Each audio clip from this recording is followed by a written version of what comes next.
Assalamualaikum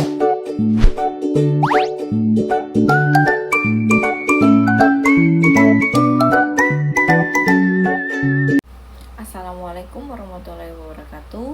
Perkenalkan, nama saya Nabila Dusa Putri dengan nomor NPM A1J025037.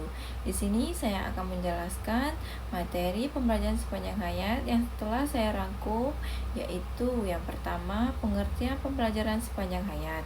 Konsep dan teori pembelajaran sepanjang hayat dalam Undang-Undang Nomor 20 Tahun 2003 tentang Sistem Pendidikan Nasional, sekalipun istilah pendidikan atau belajar sepanjang hayat baru menjadi bagian kecil saja dari kebijakan makro pendidikan di Indonesia.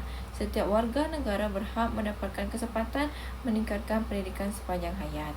Yaitu ciri-ciri pelajar sepanjang hayat. Yang pertama, bahwa sadar bahwa dirinya harus belajar sepanjang hayat. Yang kedua, memiliki pandangan bahwa belajar hal-hal baru merupakan cara logis untuk mengatasi masalah. Yang ketiga, bersemangat tinggi untuk belajar pada semua level. Yang keempat, menyambut baik perubahan. Yang kelima, percaya bahwa tantangan sepanjang hidup adalah peluang untuk belajar hal baru. Ciri-ciri pendidikan sepanjang hayat. Yang pertama, pendidikan sepanjang hayat mampu menghilangkan tembok pemisah antara sekolah dengan lingkungan nyata di luar sekolah.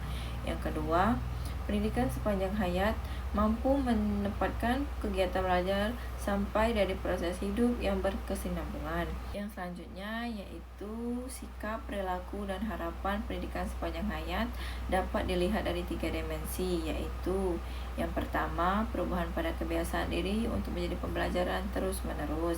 Yang kedua, perubahan dalam cara pandangan terhadap lingkungan sekitar. Yang ketiga, perubahan pada pandangan terhadap masa depan yang lebih optimis. Yang selanjutnya yaitu tahap proses belajar pendidikan sepanjang hayat, ialah proses belajar yang tidak dapat dilihat karena proses belajar menjadi atau terjadi dalam pikiran seseorang yang sedang melakukan kegiatan belajar. Proses ini sering disebut proses belajar yang ditandai dengan adanya perubahan ke arah yang lebih baik. Yang selanjutnya, tahap proses belajar pendidikan sepanjang hayat. Yang pertama, motivasi. Yang kedua, perhatian pada pembelajaran. Yang ketiga, menerima dan mengingat. Yang keempat, reproduksi. Yang keenam, generasi. Yang kelima, generasi. Yang keenam, menerapkan apa yang lebih diajarkan serta umpan balik.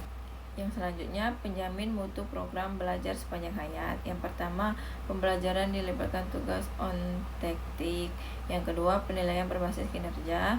Yang ketiga, partisipasi aktif. Yang keempat, kerja kolaboratif. Yang kelima, kelompok heterogen. Yang keenam, instruktur sebagai fasilitator. Yang ketujuh, aspirasi pembelajaran. Yang selanjutnya yaitu 4 indikator baru yang dibutuhkan agar kerangka kerja pendidikan sepanjang hayat lebih mudah diterapkan sebagai berikut.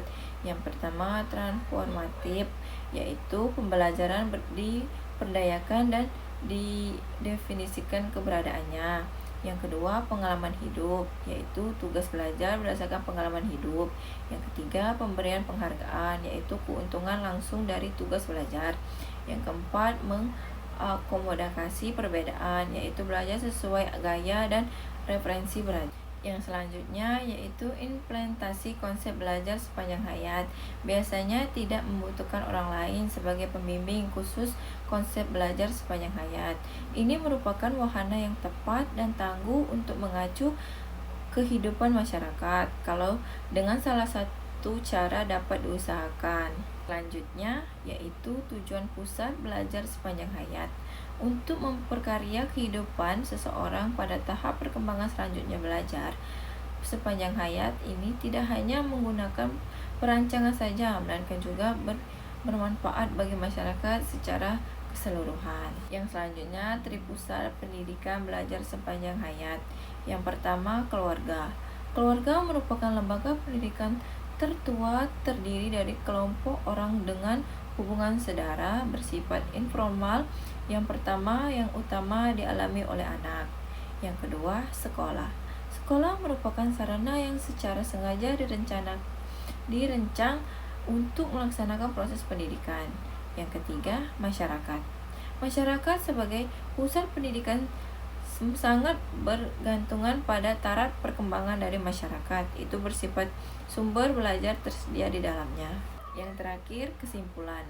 Kesimpulannya adalah mengacu pada konsep bahwa pembelajaran tidak terbatas pada tahapan tertentu dalam kehidupan seseorang, melainkan terus berlanjut sepanjang hayat. Sekian, terima kasih.